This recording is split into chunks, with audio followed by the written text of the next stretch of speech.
Welcome back to Ribbon Candy Hooking. I am having so much fun being gross, waking up early, and working on this project. I am loving this project. I think this is my favorite thing that I've done in a really long time.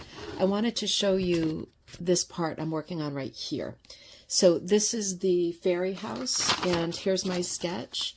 And this is one of the patterns that's about to come out in Magpie Times. This is the corner I'm working on here, right? So you're seeing kind of an upside down little tree here, like a trumpety flower on top, right? So it's this one here at this angle. And what I've got going on is I'm wanting to use my like color changing swatches. So I've got 3 darker swatches here, and then I've got my 3 lighties here. And they go in order, right? 1, 2, 3, 4, 5, 6. And I'm trying to figure out how to break that down over the body of this particular form, right? This shape right here. So as you can see, the best way for me to do this, I've got so far 1, 2, 3. I'm working on the 3rd color, and I'm kind of making them bleed into each other. But the only way to do this was to draw these lines here, so that I shaped this part out. If I'm dividing this into 6, then I have to make sure I can see these lines. I'm drawing them with a lighter Sharpie, right? So I'm not making such a mess. I don't want to confuse myself from what's going on with the darker lines. So I've just got my lines drawn in just to remind me of what the intention is. So I need to cut more of these dark ones up here, right here. I need to cut more of those.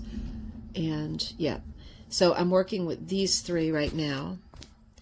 And so the next one is going to be this color here. And I'm literally just, let me bring it even closer. I'm literally just coming in where my drawn line is, right? Oh, I feel one back there still. Hang on, there's still one right here. Yep, this is from color number 3. So I'm bringing them up in a way that they don't all end, like the tails don't all end in the same place, right? Because that would be a bit predictable, and then it would look like a striped shape. And I don't want it to look striped. I want it to look like it's blending. I am not a shader, right? That is not my thing. This is about as far as it goes for me, is just figuring out where color changes could happen. So I go as far as I can with one, but some of them kind of overstep the green line that I drew, and some of them understep it.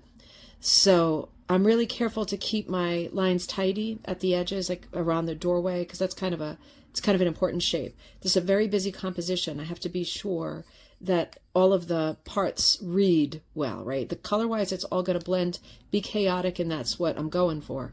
But in terms of the shapes being solid and readable, that is really important. So I'm adding where I can the next color. This is color number 1, color number 2, color number 3 starts here in this shape, and you can see a little bit of color number 2 is bleeding in, but color number 3, and this is a big strip of color number 2 that's bleeding right through, but this is color number 3 here. It's overstepping the green on both sides. This is color number 4 I've got in my hand.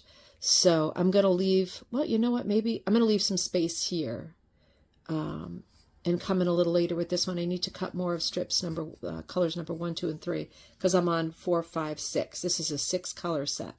So in terms of shading, right, I'm not like a Pearl McGowan certified teacher shader of flowers by any means, but I do understand how values work, and I'm going from this swatch set is like a cranberry swatch set that goes to sort of a carnation pink color. And I've got them all in order, and I have to be careful to keep them in order, because it's very easy as soon as you separate them. It's very hard. I mean, it seems like, how's that possible? But it's, for example, these 2, right, are quite close to each other. These are a little bit further apart, but it is hard. I'm not like, my eyesight is not that of a 15-year-old anymore. So I keep them all separated, and I keep stuff rolled up like little cannolis over here, right? So that when I run out of a color, I just go back to my cutting machine and I cut a few more on the Fraser, keeping it simple.